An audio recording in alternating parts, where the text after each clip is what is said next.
네, 안녕하십니까. 신지식인 정인태입니다. 저는 국립한국복지대학교 특임교수를 역임했습니다.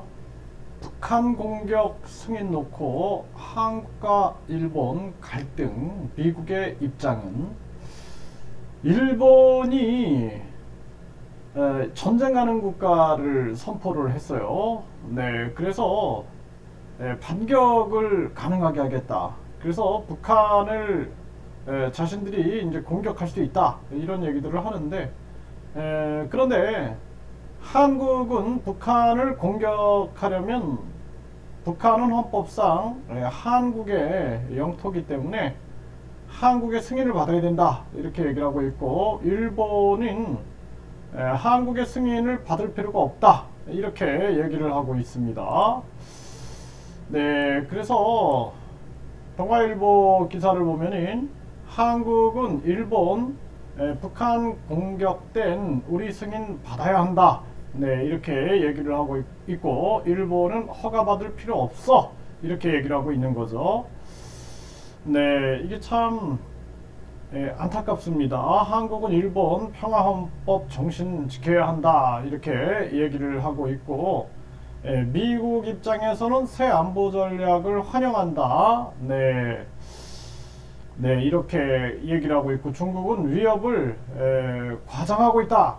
이렇게 자기들의 이익에 의해서 말을 하고 있는 거죠. 일단은 이 지금 상황이 우리가 좀 깊이 있게 분석을 할 필요가 있다. 저는 그렇게 생각을 하고요. 일본은 북한 공격에 한국 동의는 필요 없다. 이렇게 얘기를 하고 있고 미국의 입장은 일본과 하나로 움직이는 거죠. 네, 일본의 안보 정책 전환에 역사적 조치다. 동맹 강화 환영한다. 이렇게 얘기를 하고 있는 겁니다.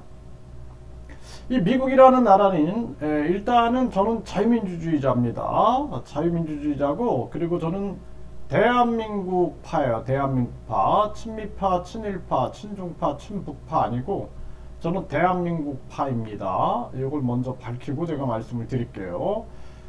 저는 이제 대한민국 입장에서 대한민국 국민 입장에서 말씀을 드리는 겁니다. 지금 이 미국이라는 나라는 항상 대리전을 합니다. 대리전. 지금 러시아 우크라이나 전쟁에서도 보면은 대리전을 하죠. 그리고 항상 자신들이 불리하면 빠져나와서 책임을 지지 않습니다. 그래서 이 베트남전에서도 자신들이 지면서 빠져나오면서 남북 간의 전쟁으로 해서 그 전쟁의 피해라든지 복구라든지 여기에서 이제 책임을 면하게 되죠. 항상 이제 전쟁의 끝에는 책임과 복구, 이 재건 이런 문제가 생기기 때문에 적정한 시기에 빠져나오는 거죠. 아프간에서도 마찬가지죠. 아프간 전쟁하다가 결국에는 빠져나오면서 탈레반이 아프간을 장악하게 되죠. 이런 식의 모습들을 보이는 거예요. 지금 우크라이나 러시아도 뒤에서 무기 공급하면서 자기들의 이익을 추구하면서 결국에는 우크라이나만 희생양으로 삼고 있다. 저는 그렇게 보고 있고 그러면서 자기들 이익을 극대화시키고 있는 게 미국의 모습이다라는 것입니다. 그래서 지금 미국 입장에서는 모든 게 달러 기축통화 여기에 초점이 맞춰져 있는 거예요. 달러 기축통화는 핵무기보다 더 무서운 무기죠. 미국이 미국인 것은 달러 때문에 그래요. 달러 기축통화. 그래서 원래는 이제 달러를 갖다 주면은 금으로 바꿔줘야 되는데 이걸 일방적으로 파기해버리고 무한대로 달러를 찍어내고 세계에 달러를 보급해가지고 자기들이 이 달러의 무기화를 통해서 세계를 지배하고 있는 거죠. 그리고 지금 4차 산업혁명 4차 산업혁명을 독점하기 위해서 인플레이션 감축법이라든지 메이드 인 아메리카 그리고 투자 이민 비자 세계인들을 위한 투자 이민 비자와 유학생들 기술자들을 끌어당겨 가지고 미국의 경제만을 생각하고 있는 거죠.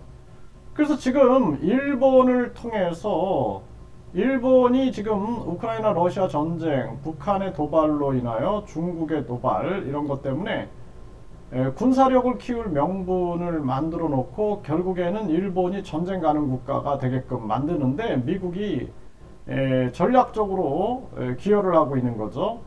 그래서 결국에는 미국과 하나로 움직이면서 미국과 나눠먹기, 과거에도 이 가스라테프트 밀약에서 미국은 필리핀을 지배하기로, 일본은 조선을 지배하기로, 이런 식으로 뒤에서 밀약을 했죠. 지금 미국과 일본이 하나로 움직이고 있고, 일본의 제국주의 야욕, 이러한 부분들, 또 미국의 세계 약탈 자본주의, 이런 야욕들이 지금 맞아떨어지고 있다. 완전히 이거는 그러한 움직임으로 가고 있는 모습이 보여지고요. 결국에는 일본이 북한 공격에 한국 동이 필요 없다 그러면서 언제든지 여기서 또 대리전을 일으킬 수가 있는 거예요. 네, 북한에 대한 공격이나 중국과의 전쟁, 과거에도 뭐 러일 전쟁이나 중일 전쟁 이 전개를 했던 것처럼, 그래서 이 한반도의 위기가 아주 고조되고 있는 그러한 모습이다라는 것입니다. 한국이 일본을 너무나 간단하게 생각하면 안 돼요. 미국에 대해서도 간단하게 생각하면 안 됩니다.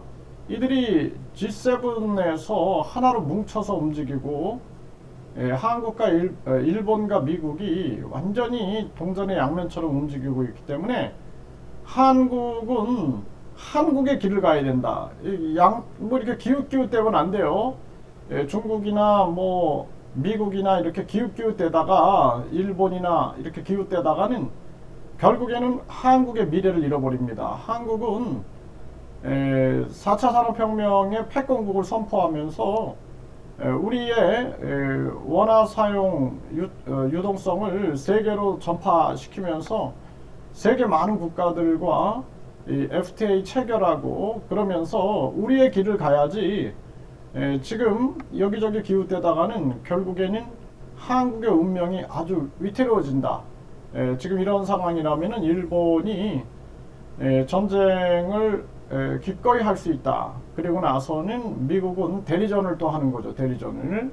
네, 그러면은 한국이 아주 곤란한 정황으로 갈 수가 있다. 이 한반도에서 세계대전이 터질 수 있는 그런 위험성을 가지고 있는 거죠.